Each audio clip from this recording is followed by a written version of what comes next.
Hello everyone and welcome back. In this video I'm going to talk about the Baker Act and what happens if the facility files a petition for placement. So let's recap a little bit. The Baker Act is a statute here in Florida that actually allows the state of Florida to take custody of somebody when there is some type of mental health crisis, for lack of a better word. There's two types of Baker Act: involuntary and voluntary. Now, I'm not going to get into the minutiae in this video. You should be able to find that information in other videos. If not, let me know. I'll make another one for you. But this video is going to talk about the petition for placement. And what that is where the state of Florida wants to keep your loved one beyond a certain period of time.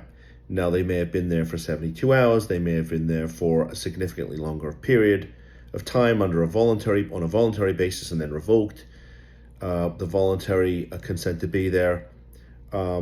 But the long and short of it is that once the facility files a petition for placement, there's going to be a placement hearing within 5 days. And at that placement hearing, more likely than not, the facility is going to ask for more time to keep your loved one, somewhere between 0 and 6 months. I've seen 30 and 60 days be granted at a hearing like that. So it's serious stuff. I mean, they're basically going from making your loved one a temporary ward of the state to a more permanent ward of the state.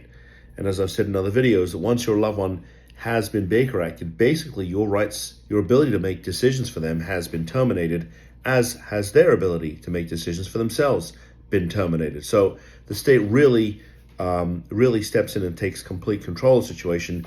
And, you know, something that started off as just sort of an initial 3-day hold can end up being significantly longer and more traumatic and more brutal, to be quite honest with you, because the system here, the mental health system here in Florida, is draconian and broken.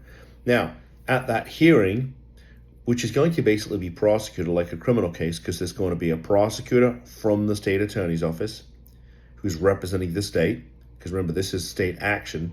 Even though your loved one may be held in a private facility, they're a licensed agent of the state's mental health system. There's going to be defense counsel. If you have resources, you can hire a private lawyer, or the court's going to appoint a public defender to represent your loved one. And then there's going to be a judge or a magistrate, somebody who hears the case and makes decisions and is going to decide how much longer your loved one is going to get detained. So that petition for placement is a very serious point in the case, because it means the facility is more likely than not trying to keep your loved one.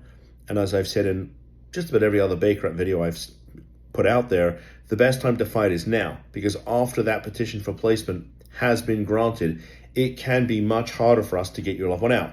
Not impossible, but you know, the judges, you know, have hundreds of cases on their dockets.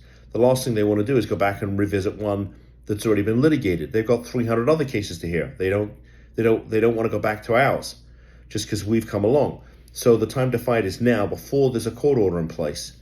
And so waiting to see if the facility files, I think is very risky, but ultimately it's going to be your decision as to what you do. But my philosophy has been and always will be that the time to fight is right now. You should not wait and see what happens, because then you allow the state of Florida to dictate whether or not your loved one comes home. So that is the petition for placement. And if you liked the video, please give me a thumbs up and subscribe to the channel. Thank you for tuning in. I will see you in the next video. Bye-bye.